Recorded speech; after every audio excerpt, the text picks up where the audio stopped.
Vamos a dar comienzo a la segunda parte de la clasificación de las enfermedades y condiciones periodontales y periimplantarias. En esta clase nos centraremos en las periodontitis. Iniciaremos con un poquito de historia. Enfermedad periodontal es un término genérico para referirse a las diversas enfermedades que afectan al periodonto. Durante muchos años, la Asociación Americana de Periodoncia clasificó las enfermedades periodontales en gingivitis y periodontitis, suave, moderada, severa y refractaria.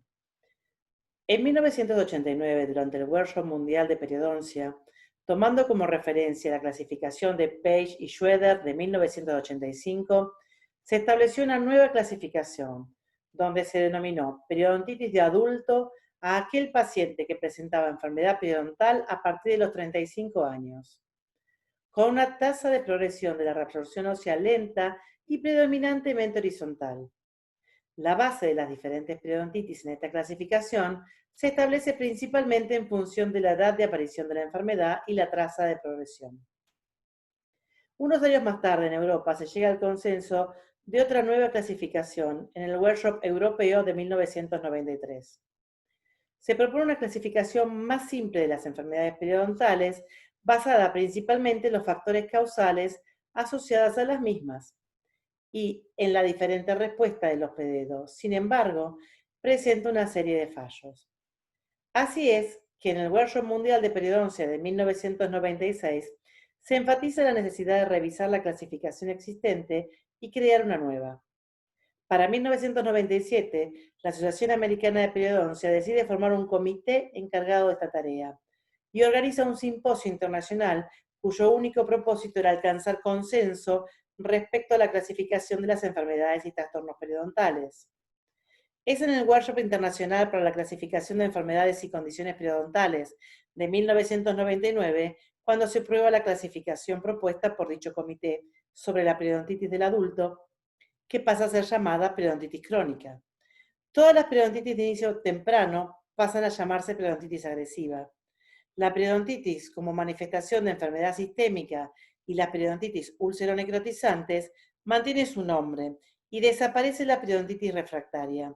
Así también se agregan nuevos ítems a la clasificación. Desde esta reunión de trabajo de 1999 ha aparecido nueva información a partir de estudios científicos que han evaluado las características diferenciales de susceptibilidad genética, la agresión microbiana y la respuesta del huésped en todos estos entes clínicos. Por ello, en el año 2017, en Chicago, las dos principales asociaciones científicas mundiales en periodoncia, la Academia Americana de Periodoncia y la Federación Europea de Periodoncia, se han unido para desarrollar un nuevo sistema de clasificación de enfermedades y condiciones periodontales, que se publicó en el año 2018, que se adaptará a los conocimientos científicos actuales, y sobre esta clasificación nos referiremos hoy. La periodontitis crónica de la clasificación de 1999 es la periodontitis más frecuente, con mayor prevalencia en adultos y que presenta un índice de progresión bajo a moderado. Tiene una alta relación causa-efecto, está relacionada directamente a la respuesta clínica, asociada a una flora bacteriana variable y en la inspección visual podemos encontrar edema, eritema, aumento de la profundidad del sondaje, placa y o cálculo supra y subgingival, sangrado del sondaje o espontáneo, pérdida de inserción clínica, pérdida ósea radiográfica, movilidad y lesiones de flucación.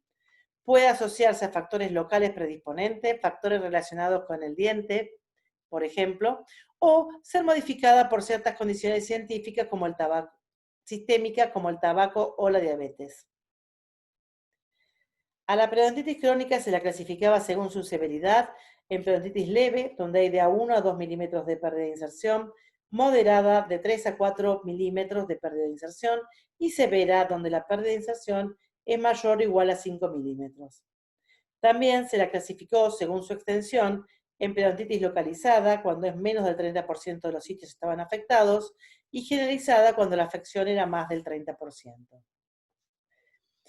La periodontitis agresiva de la clasificación de 1999 comprende un grupo de formas raras y a menudo severa de periodontitis rápidamente progresiva, caracterizada por una edad temprana de comienzo, una tendencia a la agregación familiar y presenta baja prevalencia en la población general. Las características primarias de la periodontitis agresiva incluyen historia clínica sin particularidades, pérdida de inserción y destrucción ósea rápida y agregación familiar de casos. Las características secundarias que se consideran generalmente presentes son cantidad de depósitos microbianos incompatible con la severidad de la destrucción del tejido periodontal, proporciones elevadas de AA y en algunas poblaciones por feromonas gingivales. Presentan anormalidades de los fagocitos y un macrófago hiperreactivo. A la periodontitis agresiva también se la dividió en localizada y generalizada, y en la periodontitis agresiva localizada había pérdida de inserción en primeros molares e incisivos, con pérdida de inserción interproximal en al menos 2 dientes permanentes, uno de los cuales es un primer molar y que afecta no más de 2 dientes diferentes en los primeros molares e incisivos. Y también afecta en el período circunpuberal. En la periodontitis agresiva generalizada afecta la pérdida de inserción interproximal de al menos 3 dientes diferentes de los primeros molares y los incisivos, afecta a pacientes menores de 30 años, pero aún pueden ser mayores, y presenta una naturaleza episódica pronunciada de destrucción ósea. En la clasificación de 2017 se unió una sola clasificación de periodontitis, lo que antes se conocía como periodontitis crónica y periodontitis agresiva. La periodontitis como manifestación de enfermedades sistémicas y las periodontitis necrotizantes se mantuvieron igual y lo que antes se llamaba abscesos del periodonto, periodontitis asociadas a lesiones endodónticas y condiciones y deformidades adquiridas o el desarrollo, ahora se unió a un grupo al que llamaron otras alteraciones que afectan al periodonto. La nueva clasificación del año 2017 revisó la evidencia científica y llegó a 4 conclusiones principales. 1. No hay evidencia de una fisiopatología específica que permita diferenciar entre casos de periodontitis agresiva o crónica, o que sirva de guía sobre los diferentes tipos de intervenciones. 2.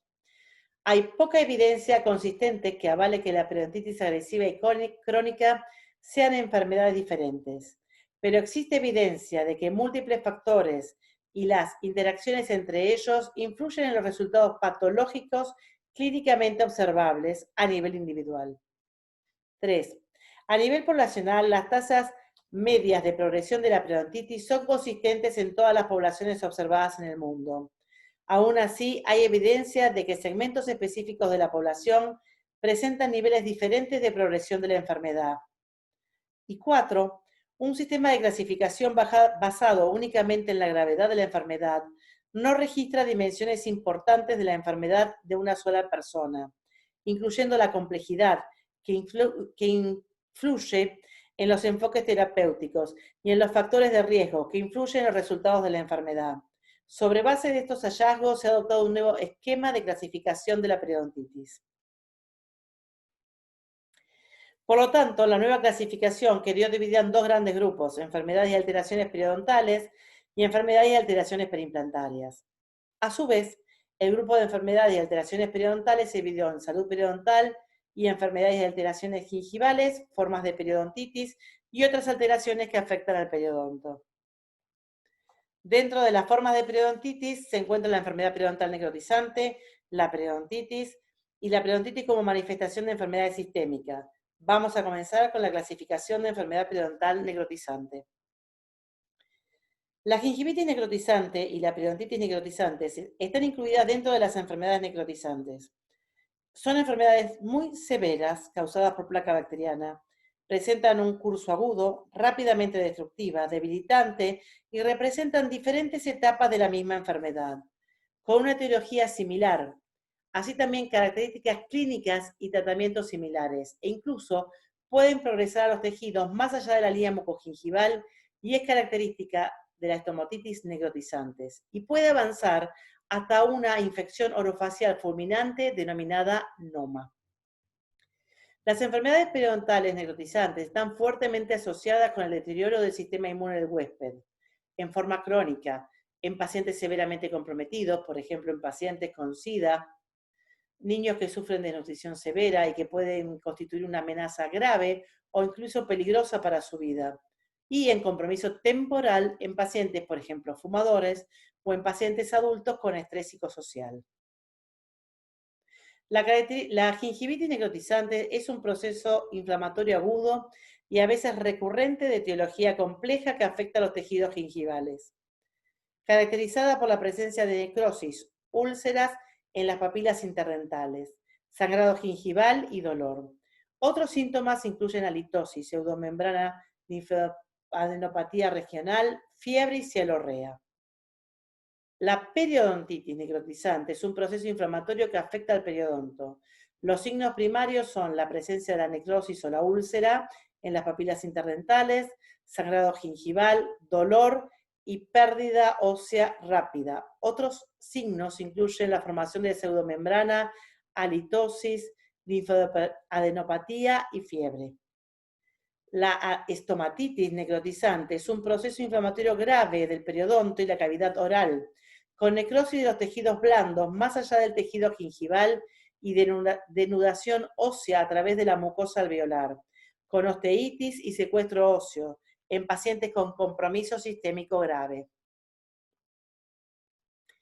Las enfermedades periodontales necrotizantes se han dividido en enfermedad periodontal necrotizante en pacientes con compromiso general crónico y grave, pacientes adultos con HIV-Sida, con recuentos de CD4 menores a 200 y carga viral detectable, o que presentan otras alteraciones sistémicas graves donde estén inmunosuprimidos, donde la progresión puede ser a una gingivitis necrotizante, periodontitis necrotizante, estomatitis necrotizante o noma. Si los que presentan una enfermedad grave o un alto compromiso general es un niño con malnutrición severa, es decir, medidas de concentración plasmática y séricas de retinol, ácido ascórbico total, zinc y albúmina marcadamente reducidas, o una disminución muy marcada del retinol plasmático, zinc y ascorbato, y de los niveles en saliva de albúmina, cortisol, concentraciones de cortisol en plasma aumentada, o que tengan condiciones de vida extrema, es decir, que está viviendo en alojamientos de calidad inferior, con exposición a enfermedades infantiles debilitantes, o viviendo cerca de ganado, con higiene bucal deficiente, acceso limitado a agua potable y mala disposición sanitaria de los desechos fecales humanos o animales, o que presente infecciones víricas graves, tales como el sarampión, citomegalovirus, Epstein 1, virus del herpes simple, varicela, malaria y enfermedad febril, la progresión puede ser una gingivitis necrotizante, periodontitis necrotizante, estomatitis necrotizante o noma. Si la enfermedad periodontal necrotizante ocurre en pacientes con compromiso general temporal y moderado, estos pueden presentar una gingivitis o una periodontitis. En pacientes con gingivitis que pueden presentar factores no controlados como el estrés, nutrición, tabaquismo, hábitos o una enfermedad necrotizante previa donde haya quedado cráteres residuales, puede sufrir de gingivitis necrotizante generalizada, con posible progresión a periodontitis necrotizante. Si lo que el paciente presenta son factores locales como proximidad radicular, malposición dentaria, puede ocurrir una gingivitis necrotizante localizada con posible progresión a periodontitis necrotizante.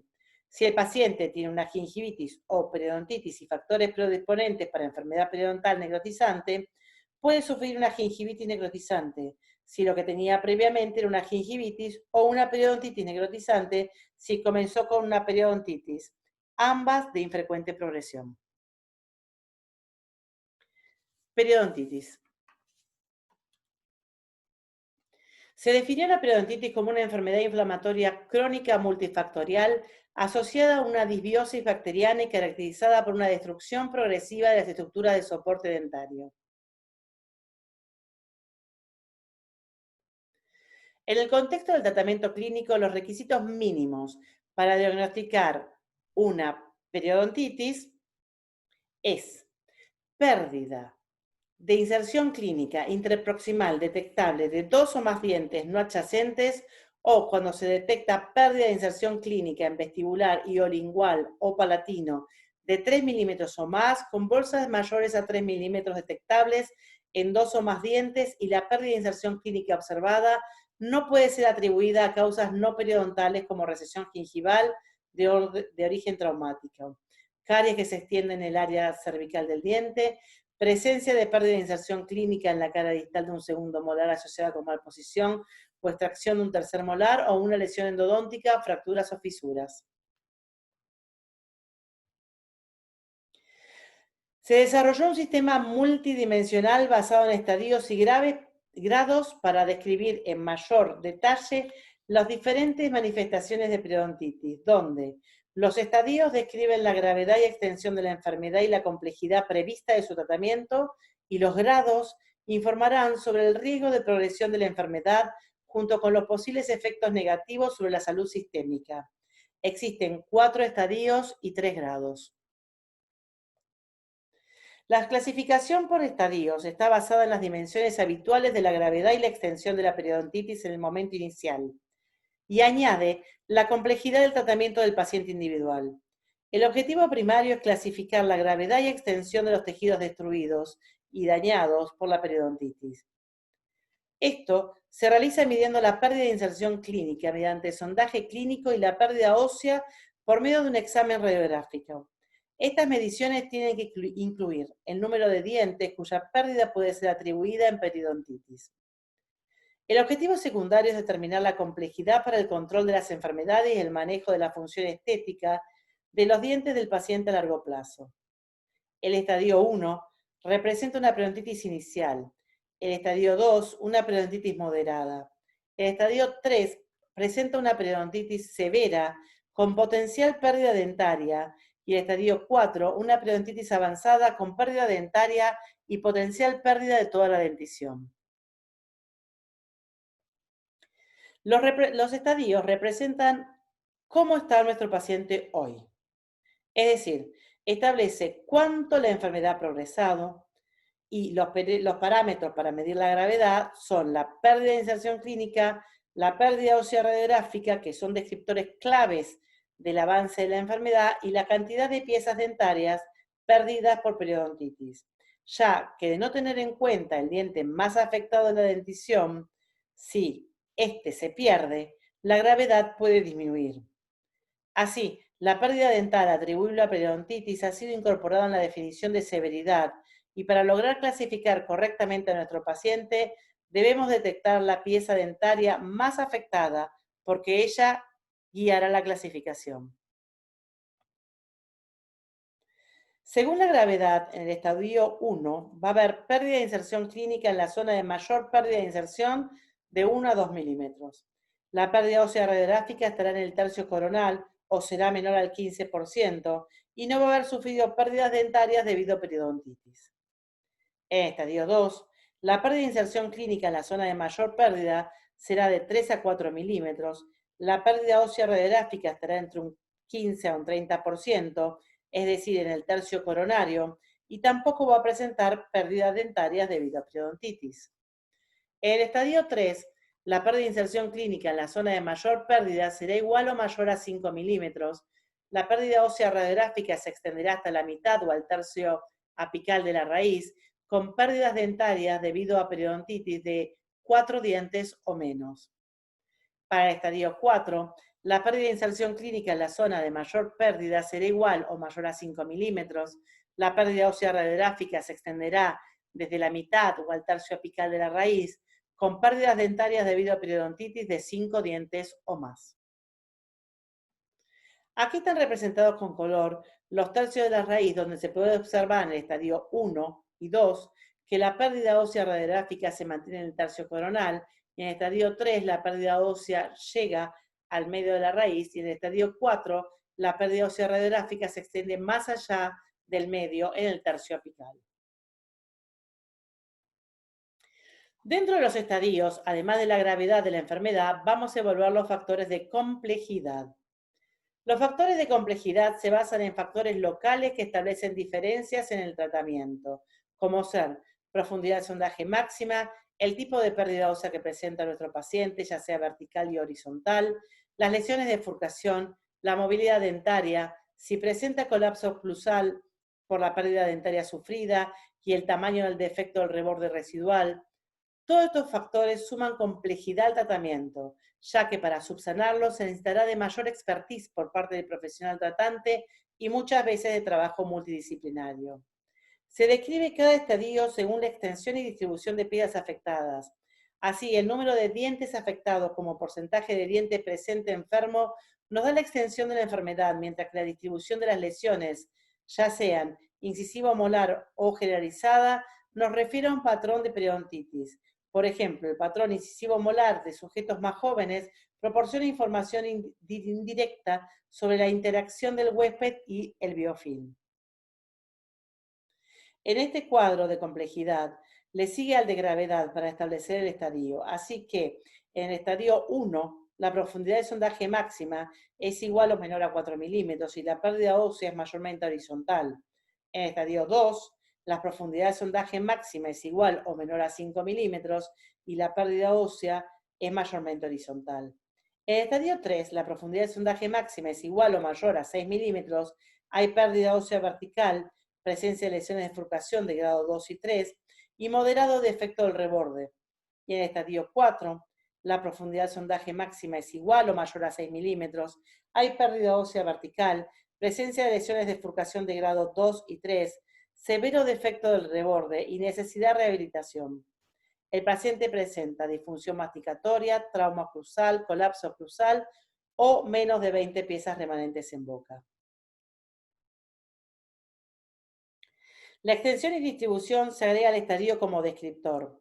Según la extensión, se considera que una periodontitis es localizada cuando menos del 30% de las piezas están afectadas y es generalizada cuando hay un 30% o más de piezas afectadas. En la distribución hay que observar si sigue un patrón específico, como por ejemplo el patrón incisivo molar. Con respecto a los estadios, debemos recordar que para determinarlos hay que utilizar la pérdida de inserción clínica. Si la pérdida de inserción clínica no está disponible, se debe utilizar la pérdida ósea radiográfica. Debemos tener en cuenta que si hay información sobre si la pérdida de dientes puede atribuirse a periodontitis, esto puede modificar la definición del estadio, incluso en ausencia de complejidad. Los factores de complejidad pueden cambiar el estadio a un nivel superior. Por ejemplo, la lesión de bifurcación grado 2 de una raíz de tronco corto con pérdida de inserción clínica de 4 milímetros cambiaría de un estadio 2 al 3 independientemente de la pérdida de inserción.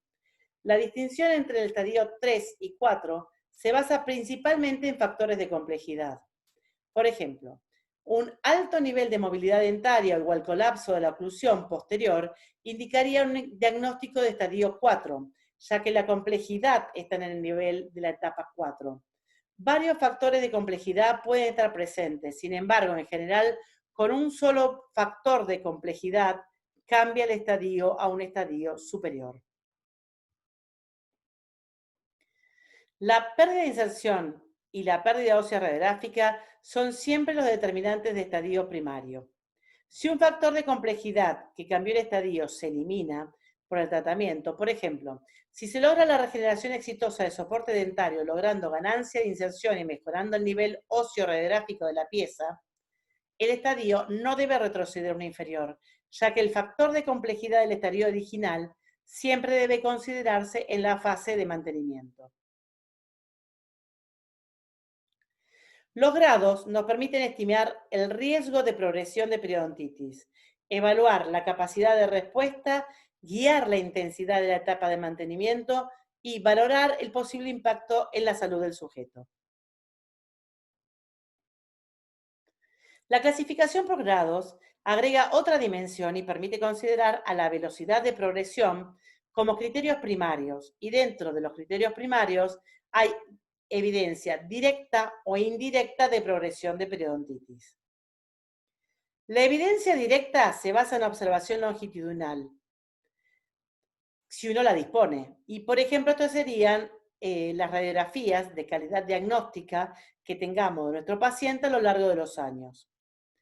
La evidencia indirecta se basa en la evaluación de la pérdida ósea en el diente más afectado de la dentición en función de la edad del paciente.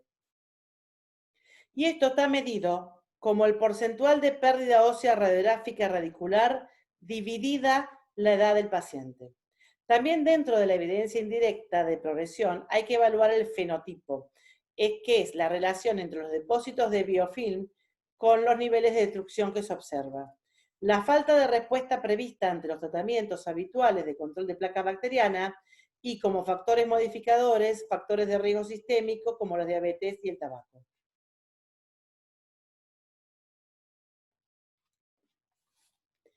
El grado A presenta una progresión lenta en la evidencia directa de progresión. En la evidencia directa de progresión no se observa pérdida ósea ni de inserción en los últimos 5 años. Entre la evidencia indirecta vemos que la relación entre la pérdida ósea radiográfica y la edad es menor de 0,25 y hay grandes depósitos de biofilm con bajos niveles de destrucción. El grado B se va a presentar una tasa de progresión moderada, donde la evidencia directa de progresión muestra evidencia de pérdida ósea y o de pérdida de inserción de hasta 2 milímetros en los últimos 5 años. En la evidencia indirecta vemos que la relación entre la pérdida ósea radiográfica y la edad es de entre 0,25 a 1 y la relación entre la destrucción que se observa y los depósitos de biofilm es proporcional. En el grado C va a estar presente una tasa de progresión rápida, donde la evidencia directa de progresión muestra pérdida ósea y o pérdida de inserción de 2 milímetros o más en los últimos 5 años, y en la evidencia indirecta vemos que la relación entre la pérdida ósea radiográfica y la edad es mayor a 1. La destrucción supera las expectativas según los depósitos de biofilm, y se observa un patrón clínico que sugiere periodos de progresión rápida y o la patología de aparición temprana. Por ejemplo, también el patrón incisivo molar. Falta de respuesta esperada al tratamiento habitual. Se debe comenzar a clasificar asumiendo una tasa de progresión moderada, grado B, y buscar medidas directas e indirectas de la progresión para establecer un pronóstico para el paciente individual. Dentro de los factores modificadores para el grado, los factores de riesgo que se asocian a mayor progresión o a menor respuesta de la terapia para periodontitis, como fumar y diabetes, van a variar el grado según estén o no presentes. Así, los pacientes del grado A no son fumadores y no presentan diagnóstico de diabetes. Los del grado B fuman menos de 10 cigarrillos por día y o son diabéticos controlados, es decir, que presentan un valor de hemoglobina glicosilada menor a 7%. Y los de grado C fuman más de 10 cigarrillos por día y o son diabéticos con valores de hemoglobina glicosilada igual o mayor a 7%. El riesgo de impacto sistémico se refiere a que la periodontitis puede ser una comorbilidad inflamatoria para el paciente.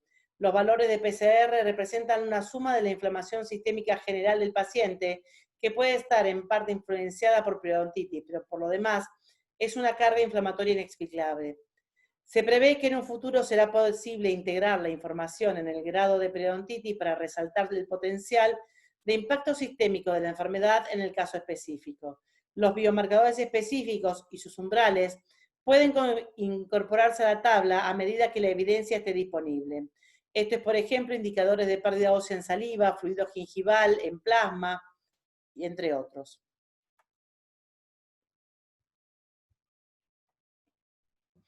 El grado debe usarse como indicador de la tasa de progresión de la periodontitis. Siempre que esté disponible, se utiliza la evidencia directa, como por ejemplo radiografías antiguas. En su ausencia, la estimación indirecta se realiza utilizando la pérdida ósea en función de la edad en el diente más afectado. Pérdida ósea radiográfica expresada como porcentaje de la longitud de la raíz más afectada dividido por la edad del sujeto. Al evaluar un paciente debemos asumir una clasificación grado B y buscar si hay evidencia disponible específica para cambiarla a un grado A o C. Una vez establecido el grado, basado en la evidencia de progresión, se puede modificar en función de la presencia de factores de riesgo. Si el paciente presenta factores de riesgo que han sido asociados con una mayor progresión de la enfermedad o una menor respuesta de los tratamientos de reducción bacteriana, el grado debe ser elevado independientemente del criterio primario, representado por la tasa de progresión. Por ejemplo, un caso puede caracterizarse por una pérdida de inserción moderada, estadio 2, mientras que la hipótesis de la tasa de progresión moderada B es modificada por la presencia de una diabetes tipo 2 mal controlada. Un factor de riesgo que puede cambiar la definición del grado hacia una progresión rápida, grado C. Vamos a realizar el diagnóstico de un paciente que vemos por primera vez. Deberíamos empezar preguntando si existen radiografías de boca completa de calidad adecuada. Si es así, debemos evaluar si existe pérdida ósea en alguna región de la boca. tenemos que someter al paciente a una exploración clínica y evaluar la pérdida de inserción interproximal y el resto de los índices clínicos. En el caso de detectar la pérdida de inserción clínica, recordemos que para que se considere periodontitis debe presentar pérdida de inserción clínica interproximal detectable en por lo menos 2 piezas dentarias no adyacentes o pérdida de inserción clínica en las caras libres de 3 milímetros o más con bolsas mayores a 3 milímetros en por lo menos 2 piezas dentarias. Si el paciente presenta pérdida de inserción clínica y radiográfica que cumple con los requisitos de periodontitis, debemos establecer el estadio. Primero vamos a evaluar la extensión de la enfermedad, analizando si la pérdida de inserción clínica o pérdida ósea afecta a menos del 30% de los dientes, es decir, que es localizada, o a más del 30%, por lo tanto es generalizada. Después definimos el estadio de la enfermedad, valorando la gravedad y la complejidad. El diagnóstico de estadio 1 debe presentar pérdida ósea radiográfica inferior al 15% y pérdida de inserción clínica entre 1 y 2 milímetros. El diagnóstico de estadio 2, si la pérdida ósea radiográfica está entre el 15 y el 33%, y la pérdida de inserción clínica es entre 3 y 4 milímetros. El diagnóstico de estadio 3, si la pérdida ósea afecta al tercio medio de la raíz o más allá, y la pérdida de inserción clínica es de 5 milímetros o más. Se han perdido hasta 4 dientes por enfermedad periodontal, puede presentar lesiones de bifurcación grado 2 y 3, pérdidas óseas verticales y hay 10 o más pares de dientes en oclusión. El diagnóstico de estadio 4, si la enfermedad ósea afecta al tercio medio de la raíz o más allá, la pérdida de inserción clínica es de 5 milímetros o más, se han perdido más de 5 dientes por enfermedad periodontal, hay lesiones de bifurcación grado 2 y 3, pérdida ósea vertical en menos de 10 parejas de dientes en oclusión o existe colapso en la mordida, migraciones, abanicamiento dentario o un defecto de cresta grave. Una vez que designamos el grado, vamos a proceder a designar el grado. Si no existen registros previos, se debe calcular la pérdida ósea edad a partir de las radiografías de boca completa. Si el valor de la pérdida ósea edad está entre 0,25 y 1, el diagnóstico es periodontitis de grado B. Si es inferior a 0,25, el diagnóstico es periodontitis de grado A. Si es superior a 1, el diagnóstico es periodontitis de grado C.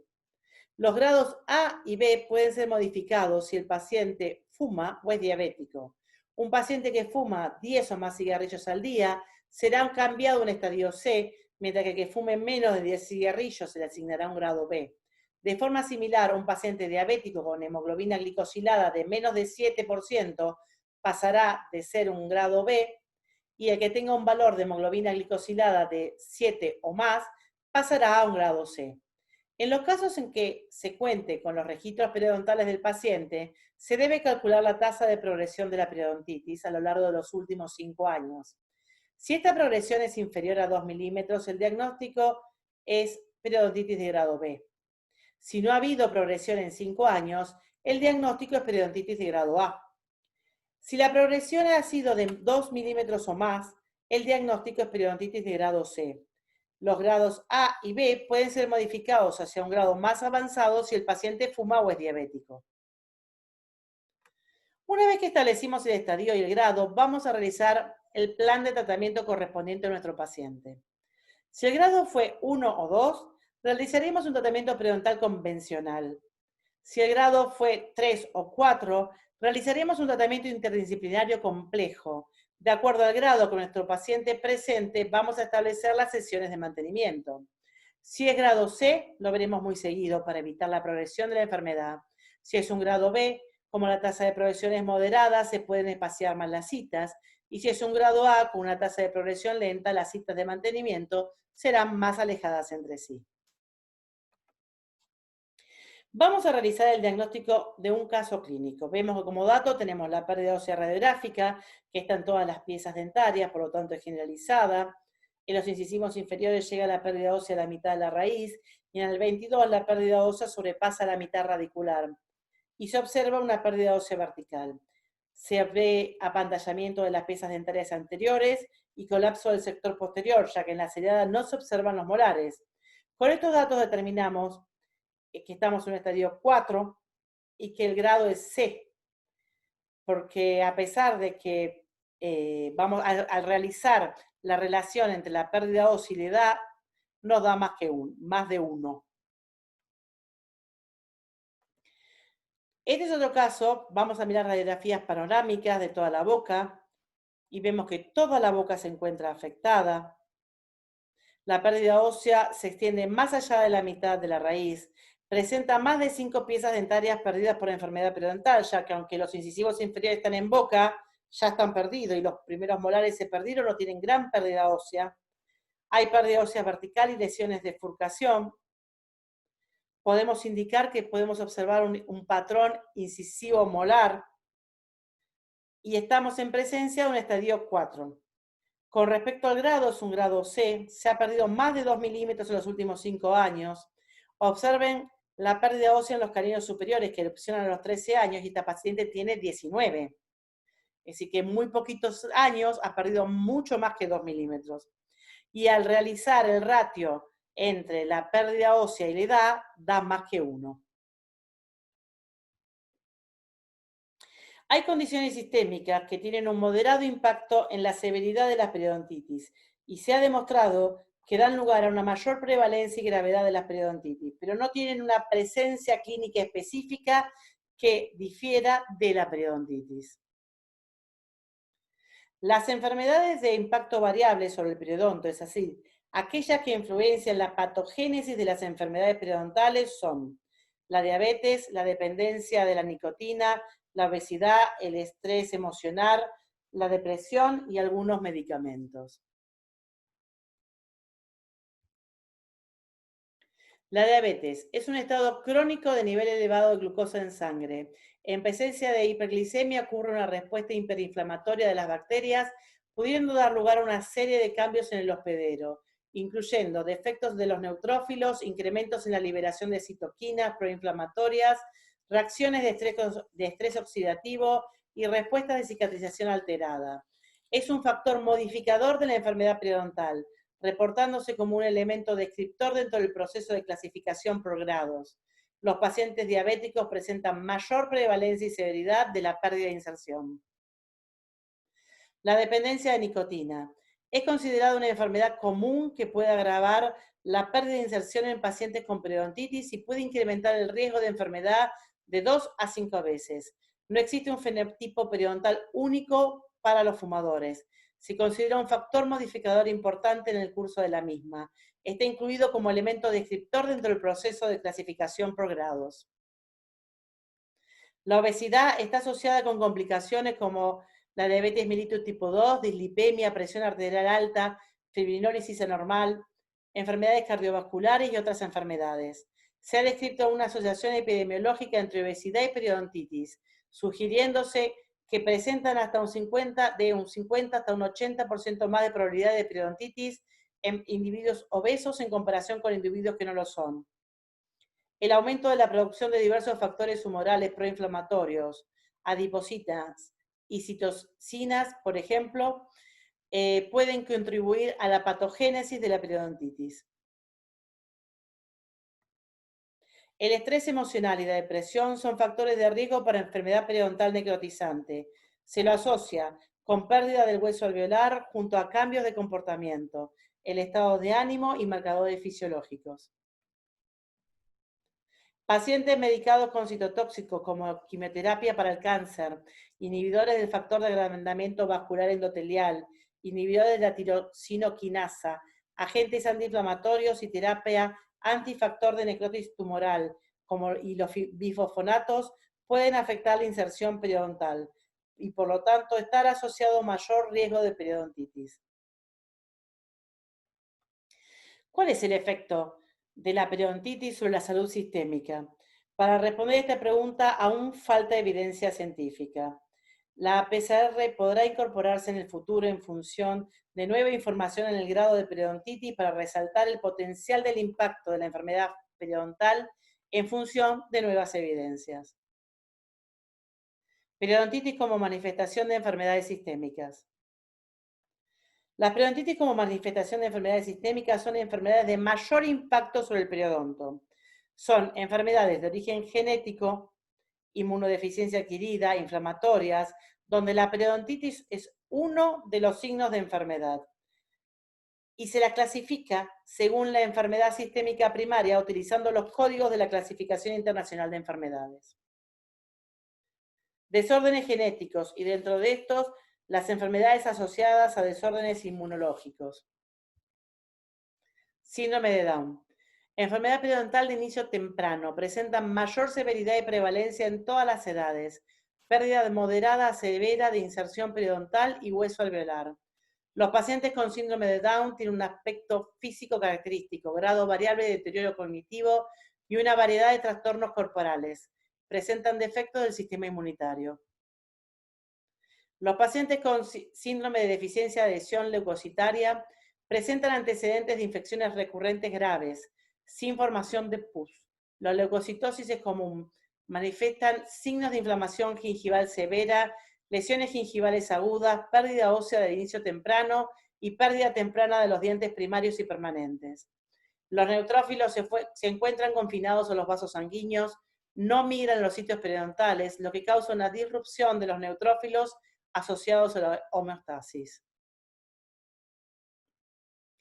El síndrome de Papillon-Lefebvre presenta lesiones hiperqueratóxicas que afectan múltiples órganos, particularmente las palmas y las plantas de los pies, codos y rodillas. Tienen inflamación gingival severa, pérdida ósea de origen temprano y de rápido progreso.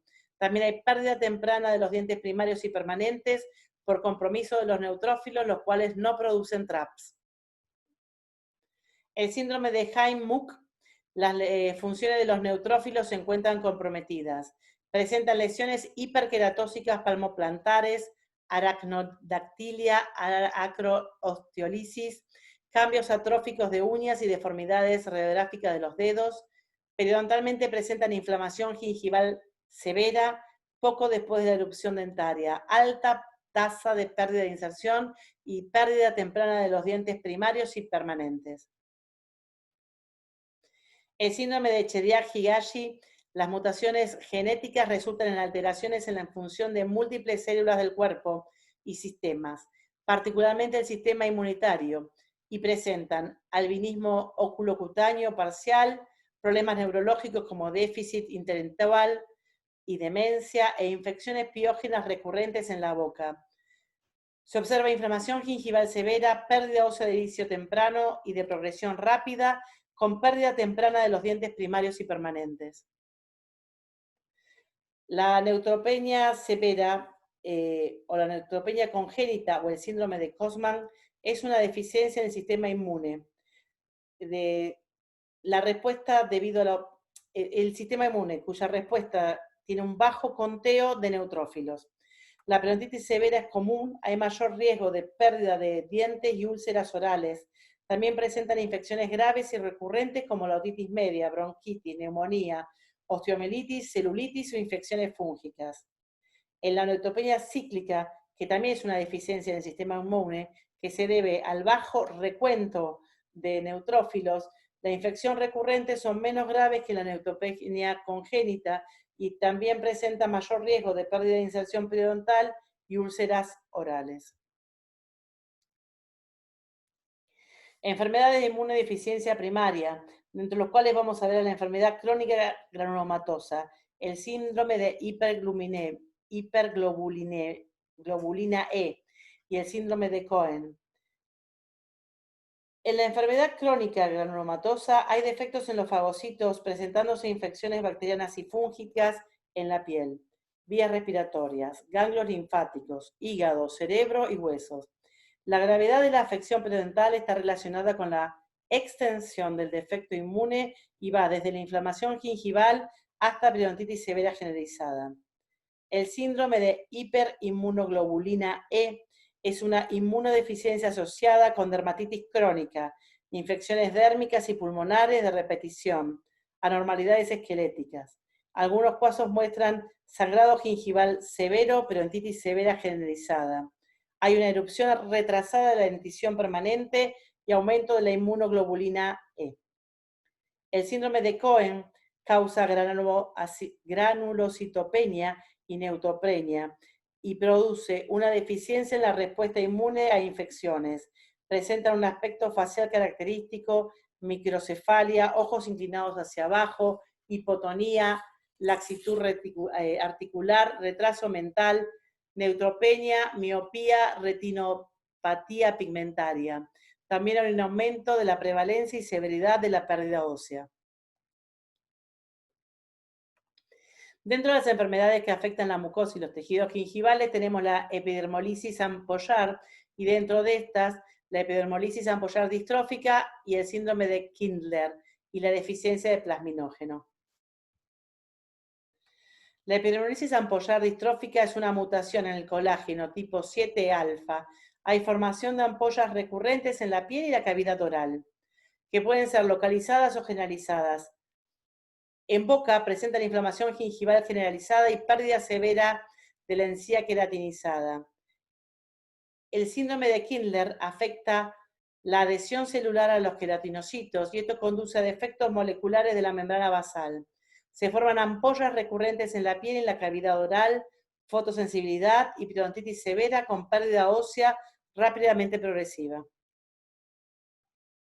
En la deficiencia de plasminógeno hay defectos de la fibrinolisis, deposición de fibrina y tienen cicatrización anormal de heridas. Posee una enfermedad inflamatoria crónica de las membranas mucosas, conjuntiva leñosa, la encía se encuentra agrandada y ulcerada, pudiendo estar cubierta por una membrana blanco-amarillenta.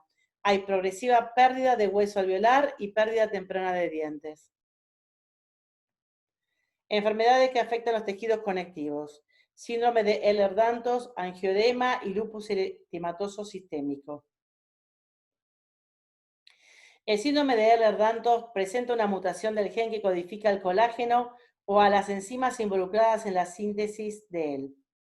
Clínicamente hay hipermovilidad articular, extensibilidad de la piel, fácil producción de hematomas, cicatrices anormales y cicatrices pigmentarias de la parte inferior de las piernas. También tiene una discapacidad física grave y complicaciones vasculares potencialmente mortales. Presentan periodontitis severa generalizada de inicio temprano y pérdida temprana de los dientes primarios y permanentes.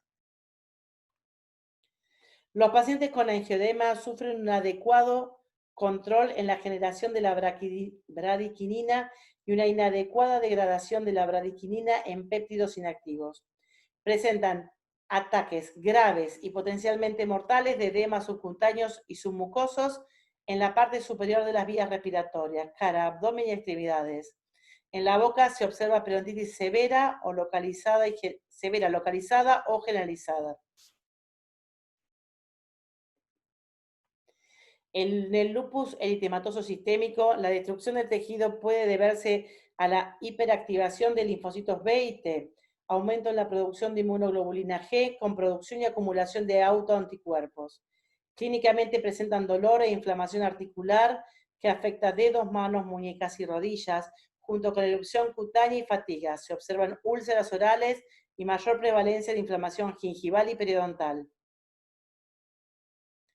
Desórdenes metabólicos y endocrinos, y dentro de estos, enfermedad del almacenamiento de glucógeno, enfermedad de Gaucher,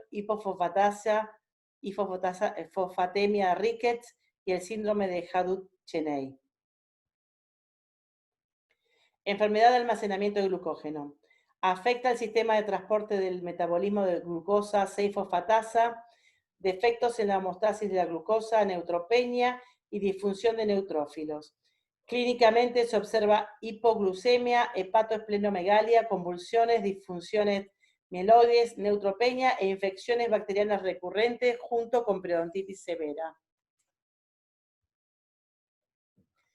La enfermedad de Gaucher se debe a la deficiencia de la enzima glucocerebrosidasa, provoca la formación de células de Gaucher que se infiltran en los órganos del sistema retículo endotelial, produciendo anemia, neutropenia, sangrado espontáneo, hepatoesplenomegalia, remodelado óseo defectuoso y osteopenia. Se observa pérdida de la arquitectura trabecular ósea alveolar, ensanchamiento de los espacios medulares, formación lesiones en forma de panal radiotransparente, principalmente en premolares y molares mandibulares. Hay pérdida ósea alveolar severa generalizada. La hipofosfatasia. Las mutaciones en el gel de la fosfatasa alcalina están asociadas con el deterioro en la mineralización de los huesos, dientes y defectos en el cemento de la raíz, que resultan en el compromiso periodontal y reducción de la altura del hueso alveolar. Los dientes no están anclados adecuadamente al hueso alveolar a través del ligamento. Hay una forma leve, donde se presenta dolor en el pie y fracturas metastásicas por estrés, y una forma severa con deformidades esqueléticas, estatura baja, dolor óseo, alto riesgo para fracturas óseas. En ambas hay presencia de un cemento defectuoso, pérdida de hueso alveolar y pérdida prematura de dientes. En la hipofosfatemia de Ricketts se presentan mutaciones en el factor de crecimiento de los fibroblastos que conducen a la alteración de la mineralización de huesos, dientes y cemento. Clínicamente se observa baja estatura, deformidad de piernas, compromiso endodóntico, infecciones periapicales no debido a caries o a trauma, pérdida de hueso alveolar que puede ser grave, mayor prevalencia de periodontitis y pérdida prematura de dientes. El síndrome de Hartwig-Chinek se debe a mutaciones en la proteína receptora involucrada en el inicio y desarrollo y remodelación del hueso. Los pacientes presentan baja estatura, cara pequeña, acroosteolisis, es decir, reabsorción de la falange distal, pérdida de audición, osteoporosis y periodontitis severa con pérdida prematura de dientes. En enfermedades de inmunodeficiencia adquirida, dentro de estas se encuentra la neutropenia adquirida y la infección por HIV. La neutropenia adquirida ocurre debido a la disminución de la producción o mayor destrucción de granulocitos, causados por una enfermedad autoinmune, quimioterapia citotóxica u otra droga de etiología idiopática. Tienen mayor riesgo de infecciones correlacionadas con la severidad de la neutropenia y mayor riesgo de periodontitis. Los infectados por HIV presentan una deficiencia del sistema inmune debido a la infección del virus del HIV, presentan mayor riesgo de infecciones, sarcoma de Kaposi, candidiasis oral, leucoplasia vellosa, úlceras aftosas graves y mayor riesgo de enfermedad periodontal necrotizante. Enfermedades inflamatorias, y entre ellas nos vamos a referir a la epidermolisis ampollada adquirida y la enfermedad inflamatoria de Bowel. La epidermolisis ampollada adquirida es una enfermedad autoinmune debido a la unión de anticuerpos autoinmunes dirigidos contra el colágeno tipo 7, que es el componente principal de las fibrillas de anclaje existente en la zona de la lámina densa de la membrana basal. Se divide en fenotipo clásico o mecanoampollar, caracterizada por ampollas serosas o hemorrágicas con afectación leve de la mucosa y cicatrización con cicatrices densas, principalmente en zonas de roces traumáticos. Y el fenotipo pemfigoide ampollar o inflamatorio, presente como una erupción vesículo-bulbosa, generalmente principalmente en el tronco y áreas de flexión, con formación de ampollas recurrentes en la cavidad oral que pueden ser localizadas o generalizadas, y severa inflamación gingival generalizada con pérdida ósea. La enfermedad inflamatoria de Bowel es una enfermedad autoinmune en que la respuesta inmunitaria de hipersensibilidad a las bacterias intestinales comensales y las bacterias de la placa dental causan inflamación y pérdida ósea alveolar en el huésped genéticamente susceptible. Presentan dolor abdominal, fiebre, diarrea, pérdida de peso. En el intestino presentan una mucosa polipoide con ulceraciones y cambios inflamatorios, y hay mayor prevalencia y severidad de periodontitis. Con esto terminamos la clase de clasificación 2. Aquí les dejo la cita donde fue publicada la clasificación, si desean ampliar conocimientos.